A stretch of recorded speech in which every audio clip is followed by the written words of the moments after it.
नमस्कार, मैं डॉक्टर राकेश पाठक।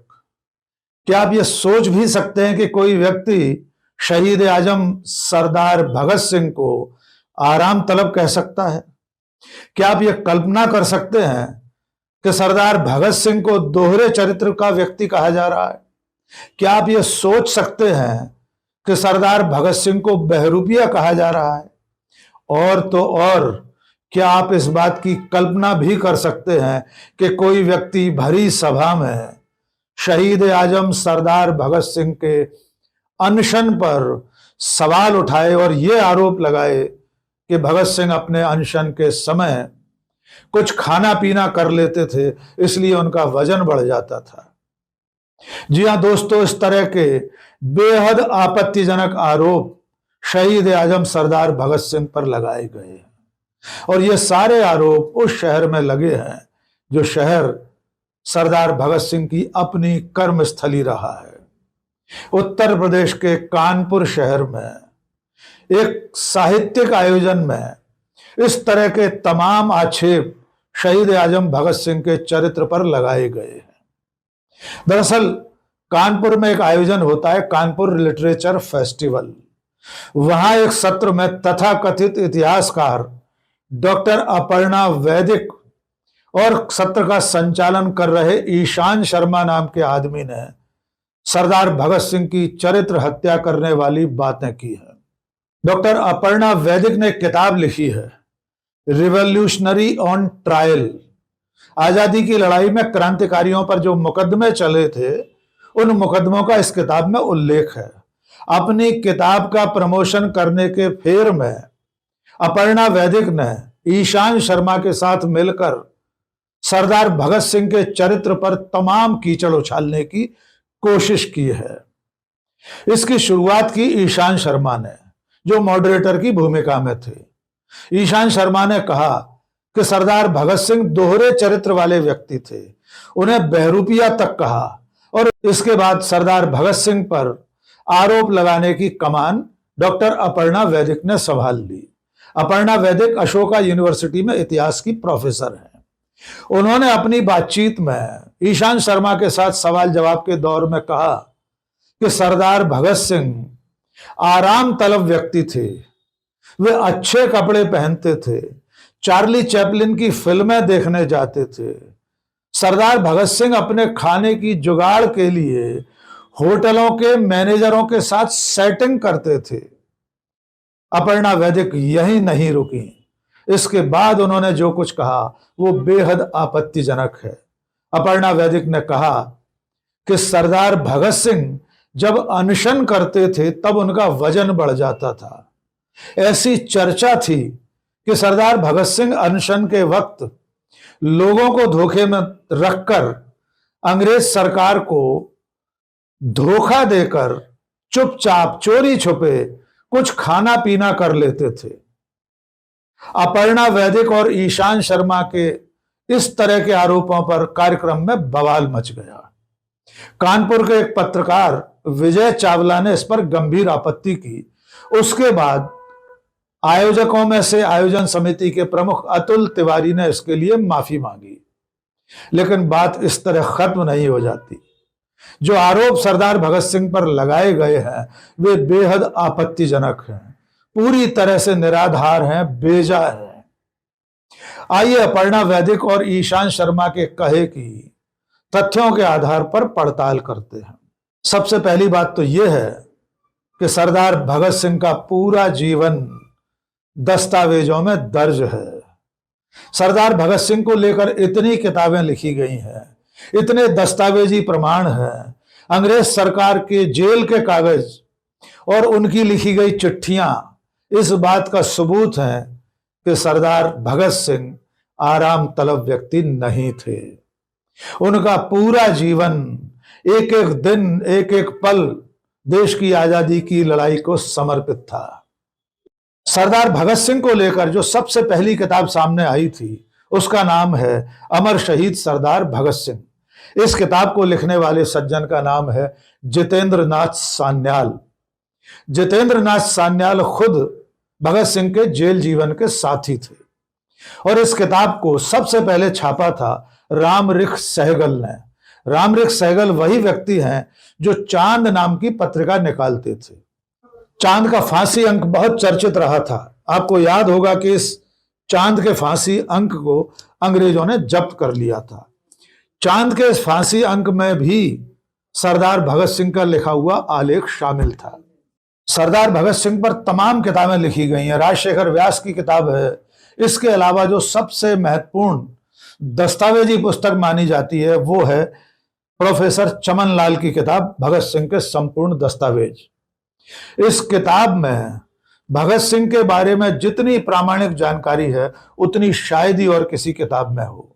और इस किताब को लिखने में सबसे ज्यादा मददगार जो दस्तावेज हैं वो दस्तावेज भगत सिंह के सगे छोटे भाई सरदार कुलतार सिंह ने दिए थे।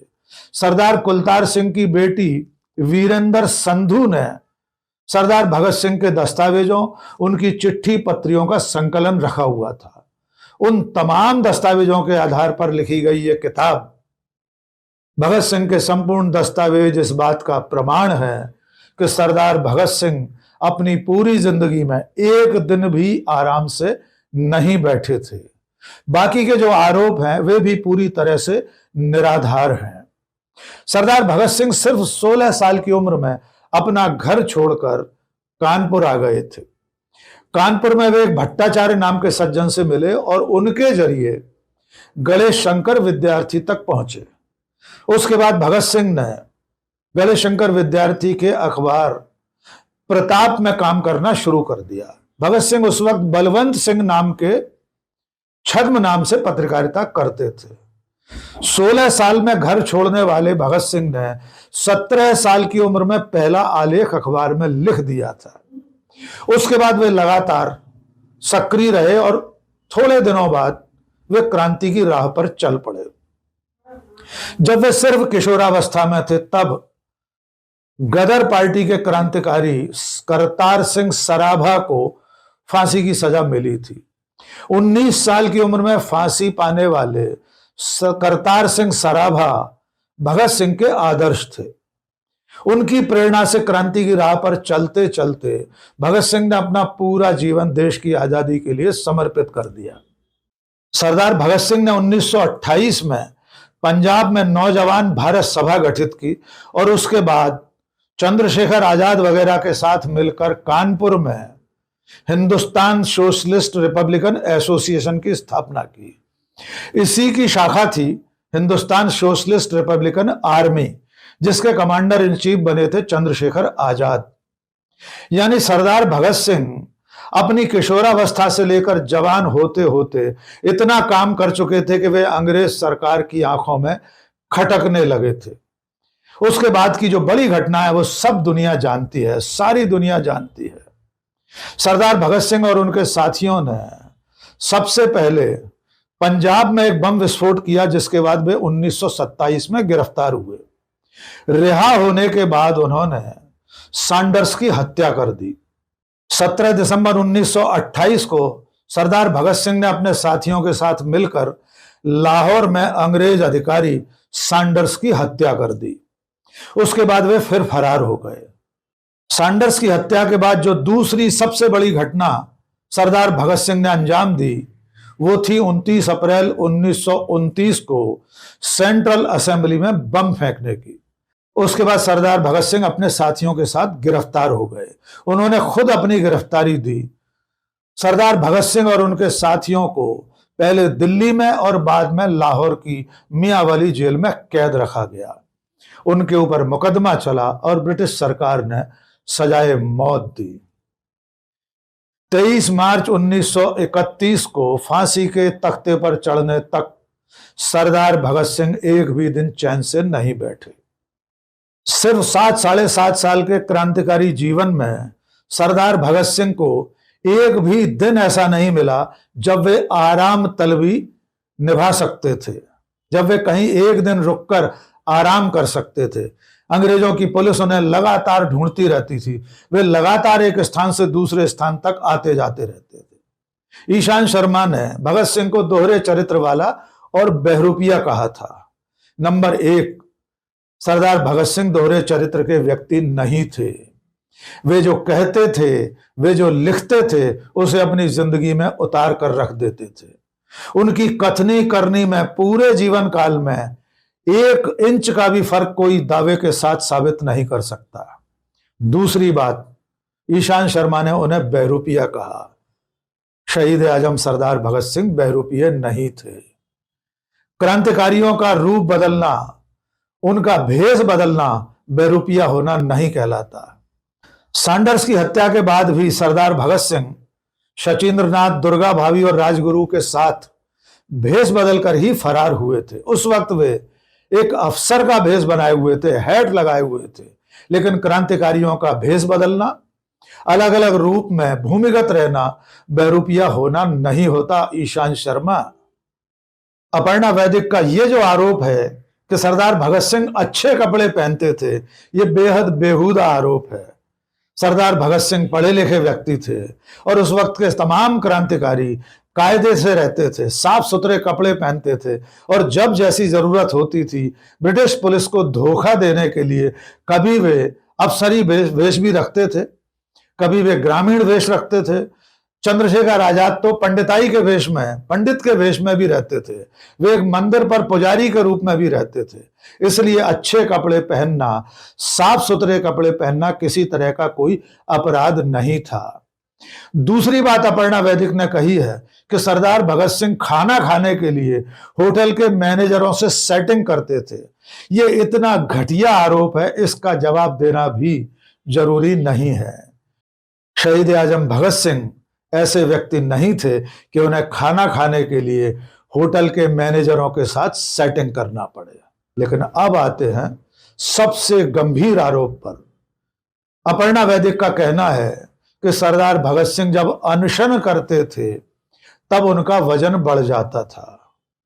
उनका कहना यह कि ऐसी चर्चा थी कि सरदार भगत सिंह अनशन के समय चोरी छुपे कुछ खा पी लेते थे, यानी अंग्रेजों को धोखा देकर या अपने साथियों को धोखे में रखकर सरदार भगत सिंह भूख हड़ताल या अनशन के समय भी कुछ ना कुछ खाना पीना खाते रहते थे। इस आरोप का सबसे पहला जवाब तो यह है कि कभी कभी ऐसा होता है कि कोई व्यक्ति अनशन पर बैठा हो तो उसका वजन बढ़ जाए, लेकिन इसका अर्थ यह नहीं है कि सरदार भगत सिंह अपने अनशन के वक्त कुछ खाना पीना खा लेते थे, क्योंकि सरदार भगत सिंह के सारे अनशन अंग्रेजों की कैद के समय के हैं, लाहौर जेल के भीतर के अनशन हैं। इसलिए अंग्रेजों को उनकी जेल में धोखा देकर कोई क्रांतिकारी खाना खा सके, यह तो वैसे भी मुमकिन नहीं था।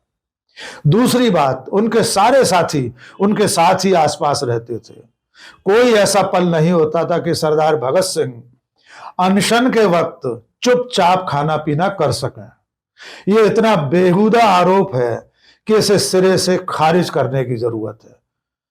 यह हो सकता है कि अंग्रेज सरकार ने, जेल के अधिकारियों ने भगत सिंह को बदनाम करने के लिए कभी यह लिख दिया हो कि अनशन के वक्त भी भगत सिंह का वजन बढ़ा हुआ पाया गया, लेकिन इसका भी कोई प्रमाण मौजूद नहीं है। सरदार भगत सिंह और उनके साथियों के लाहौर जेल में किए गए अनशन के बारे में पंडित जवाहरलाल नेहरू ने भी अपनी किताब में उल्लेख किया है। पंडित नेहरू ने लिखा है कि वे 8 अगस्त 1930 को लाहौर जेल में भगत सिंह आदि से मिलने गए थे। उस वक्त भगत सिंह और उनके साथियों के अनशन को 1 महीने से ज्यादा का समय हो चुका था। पंडित नेहरू ने लिखा है कि आज मैंने पहली बार सरदार भगत सिंह को देखा है। उनके बाकी साथी भी उसी समय जेल में आसपास मौजूद थे। सब लोग अनशन पर थे। पंडित नेहरू ने लिखा, मैं जब लाहौर गया था तो यह भूख हड़ताल 1 महीने पुरानी हो चुकी थी। मुझे कुछ कैदियों से जेल में जाकर मिलने की इजाजत मिली थी। मैंने इस मौके का फायदा उठाया। मैंने भगत सिंह को पहली बार देखा और जतिन दास व अन्य भी वहीं थे। वे सभी बहुत कमजोर हो गए थे और बिस्तर पर ही पड़े थे, इसलिए उनसे मुश्किल से ही बात हो सकी। भगत सिंह एक आकर्षक और बौद्धिक लगे जो गजब के शांत और निश्चिंत थे। मुझे उनके चेहरे पर लेश मात्र भी क्रोध नहीं दिखाई दिया। वे बहुत ही सौम्य लग रहे थे। पंडित नेहरू ने लिखा है कि भगत सिंह के चेहरे पर एक आध्यात्मिक तेज था। पंडित जवाहरलाल नेहरू के लाहौर जेल में भगत सिंह आदि से मिलने की खबर ट्रिब्यून में छपी थी। 9 अगस्त 1930 के अंक में ट्रिब्यून ने लिखा था कि पंडित जवाहरलाल नेहरू लाहौर जेल में भगत सिंह और उनके साथियों से मिलकर आए हैं। सरदार भगत सिंह अपने जेल जीवन में कितने सक्रिय थे, इसका अंदाजा इस बात से भी लग सकता है कि अपने पूरे जेल जीवन में उन्होंने 404 पेज की डायरी लिखी थी।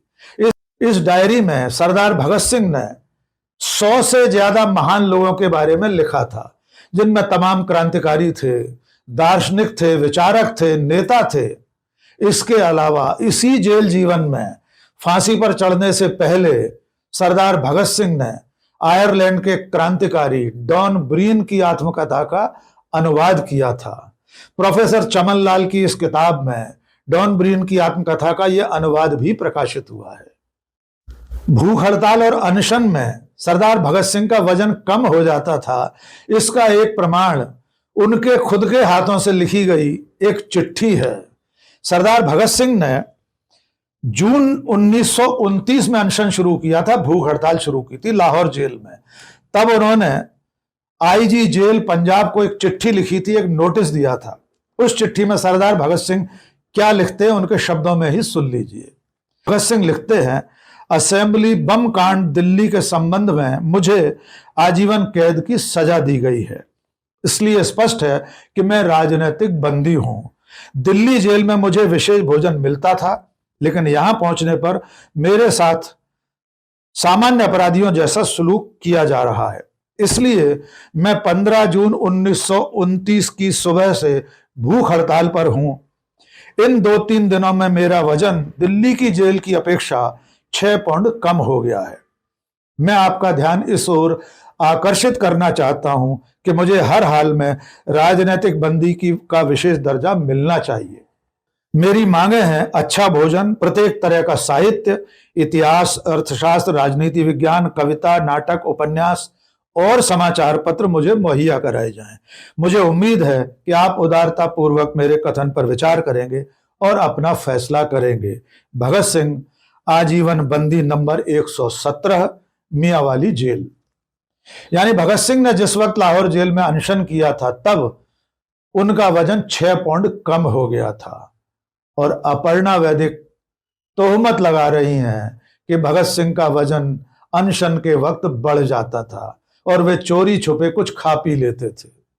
भगत सिंह जितने समय तक जेल में रहे, फांसी पर चढ़ने से पहले लगातार चिट्ठियां लिखते थे, जेल अधिकारियों को चिट्ठी लिखते थे, अपने क्रांतिकारी साथियों को चिट्ठी लिखते थे, परिवार के लोगों को चिट्ठी लिखते थे, अखबारों के संपादकों को चिट्ठियां लिखते थे। ये सारी चिट्ठियां प्रोफेसर चमन लाल की किताब में दर्ज हैं। एक दफा फांसी से पहले जब उन्हें यह मालूम हुआ कि उनके पिता सरदार किशन सिंह ने अंग्रेज सरकार से, स्पेशल ट्रिब्यूनल से कोई आवेदन करके गुहार लगाई है, उनके बचाव के लिए कोई अपील की है, इसकी जानकारी मिलने पर सरदार भगत सिंह ने अपने पिता को 4 अक्टूबर 1930 को एक चिट्ठी लिखी।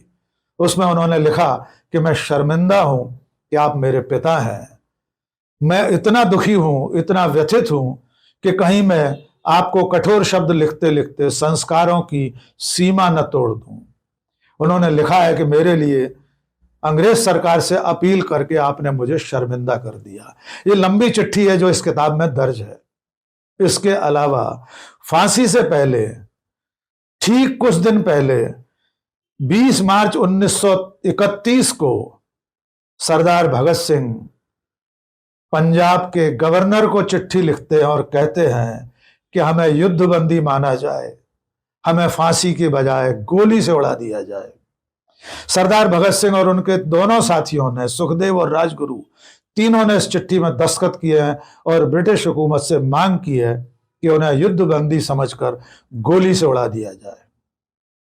एक और चिट्ठी जो लगभग उनकी आखिरी चिट्ठी है, जो उन्होंने अपने सगे छोटे भाई कुलतार सिंह को लिखी थी। फांसी से चंद दिन पहले कुलतार सिंह भगत सिंह से जेल में मिलने आए थे।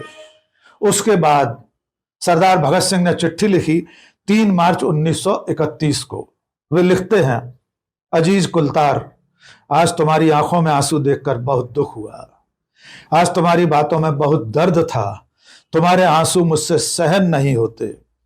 बरखुरदार हिम्मत से शिक्षा प्राप्त करना और सेहत का ख्याल रखना, हौसला रखना, और क्या कहूं। इसके बाद सरदार भगत सिंह कविता की चंद पंक्तियां लिखते हैं, वो भी सुन लीजिए। शहीद आजम लिखते हैं, उसे यह फिक्र है हरदम नया तर्ज जफा क्या है। उसे यह फिक्र है हरदम नया तर्ज जफा क्या है।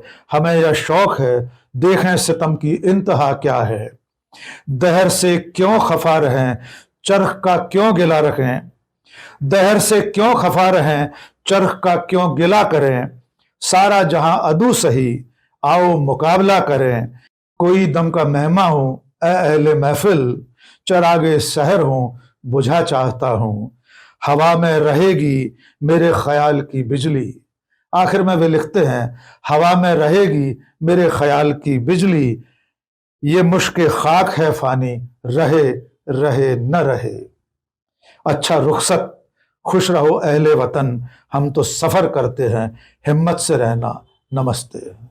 ये आखिरी शब्द हैं शहीद आजम भगत सिंह के, जो उन्होंने अपने भाई कुलतार सिंह को लिखे थे।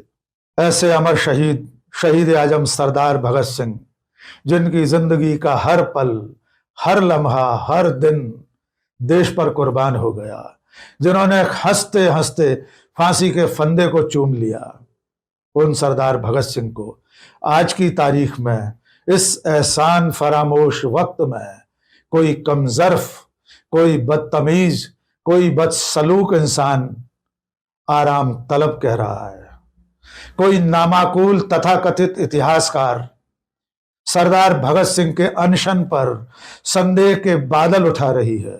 और आखिर में आपसे एक अपील, पहचानिए ऐसे लोगों को जो शहीद आजम सरदार भगत सिंह पर कीचड़ उछाल रहे हैं, उनकी चरित्र हत्या कर रहे हैं, उनकी कथनी करनी पर अपने गंदे इरादों के साथ आरोप लगा रहे हैं। पहचानिए ऐसे लोगों को और उन्हें लानत भेजिए और उनसे कहिए कि वे चुल्लू भर पानी में डूबकर मर जाएं। आज के इस वीडियो में बस इतना ही। बहुत बहुत शुक्रिया। जय हिंद।